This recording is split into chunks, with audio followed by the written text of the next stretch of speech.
Yamaha R6 na binaba natin yung makina mga busing. So nilinis na rin natin siya. Kukunin na ng may-ari. Okay na siya, pinapakuha na namin. So ayan, so ito ay hindi pa siya masyadong kasi nasa 300 pa lang yung 300 ba to, Ban? Ban, ilan pa lang yung tinakbo mo?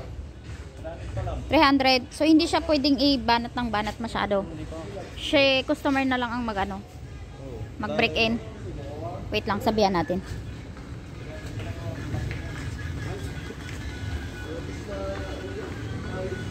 Ito yung mga niya. Ito yung mga pinalitan. So si kuya naman yung bumili ng piyesa niya. So ito yung ibang na namin napalitan. Ano to, be? Ano yan?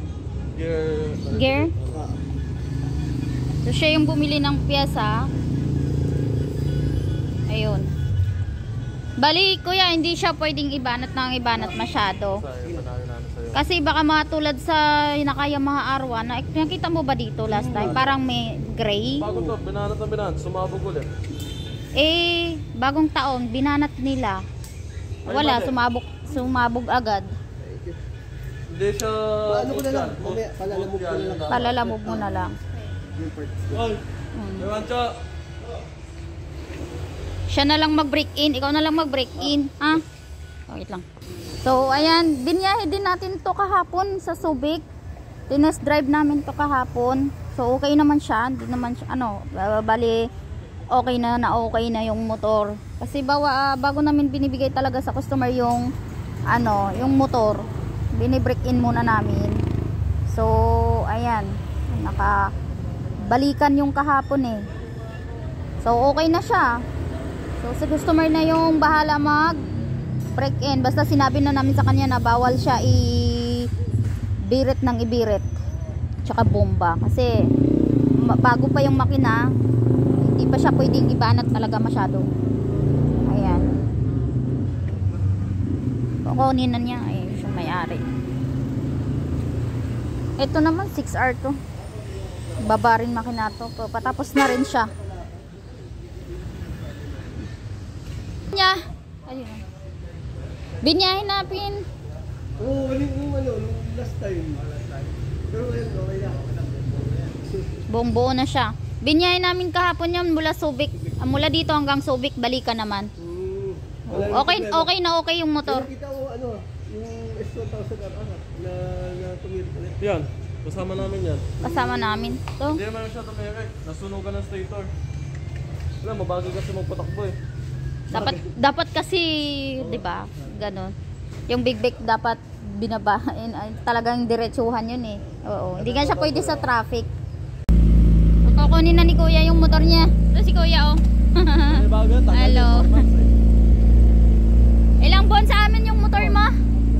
4 months. Binaba natin yung makina niya.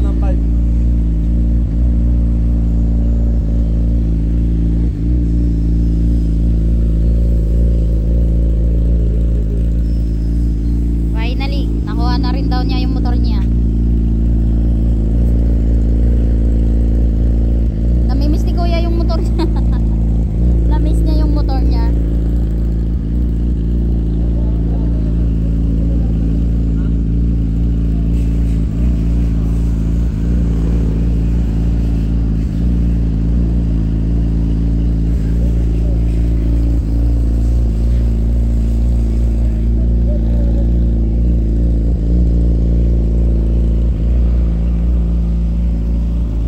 Okay na siya. Kukunin na ni customer yung motor. Binaba natin yung makina. Tumirik kasi to dati. Okay. Yung maintenance nito, Kuya. Ban, every anong maintenance nito?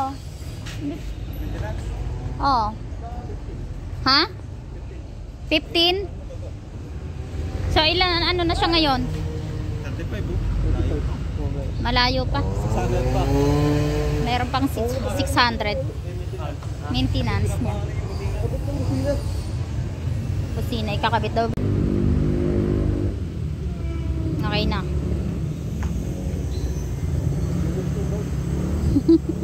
Namimiss niya raw yung bike. Namiss niya raw. Oh. Astig. 4 months? 4 months na naka ano dito sa amin dahil binaba yung ano niya. Ingat kuya, bye. Enjoy.